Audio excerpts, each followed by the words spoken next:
Saudara tim voli putri asal Korea Selatan, Jungwon Jang Ritpa ikut memboyong Megawati Hangestri ke Taiwan pada Sabtu 7 September 2024. Di mana Ritpa akan berlaga dalam turnamen Taichung Bank Formosa Women's Volleyball Invitational Tournament 2024. Hal tersebut terlihat dalam unggahan story Instagram @Megawati Hangestri pada Sabtu 7 September 2024. Di mana Megawati Hangestri dengan julukan Megatron terlihat bersama Panca Bukilik dan skuad Ritpa lainnya dalam sebuah pesawat. Story Megawati yang direpost dari akun Instagram @kalsion11 tersebut memberi keterangan bahwa mereka akan segera menuju Taiwan. Seperti diketahui sebelum memulai Liga Voli Korea Selatan 2024-2025, Ritpa masih memiliki agenda pertandingan pramusim. Di antaranya adalah Formosa Women's Volleyball Invitational Tournament 2024 di Taiwan dan Kofu Cup yang akan bergulir akhir September mendatang. Untuk turnamen Formosa Taichung Bank 2024 dijadwalkan bergulir selama 4 hari, mulai 9 hingga 12 September mendatang.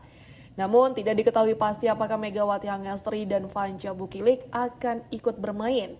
Di mana sebelumnya Ritpa hanya akan memboyong pemain lokal mereka untuk mengikuti turnamen pramusim tersebut. Terdapat 14 nama yang telah pasti dimainkan di turnamen Taichung Bank Formosa Women's Volleyball Invitational Tournament 2024. Seperti dikutip tribungaya.com dari Tribun News, beberapa pemain yang akan dibawa di laga pramusim di Taiwan diantaranya adalah Ani Rim setter, Yum Sion setter, Kim Chanel setter, Nohran libero, Jong Suji libero, Choi Hyun Soo libero, Park Yoo Jin middle blocker, Jung Hoyung middle blocker, Lee Shi-soo middle blocker, Park Hee-min outside hitter, Wang Xiaoke outside hitter, Lee Sin-woo outside hitter, Pyo Shing-ju outside hitter, dan Shin Yeon-ji opposite.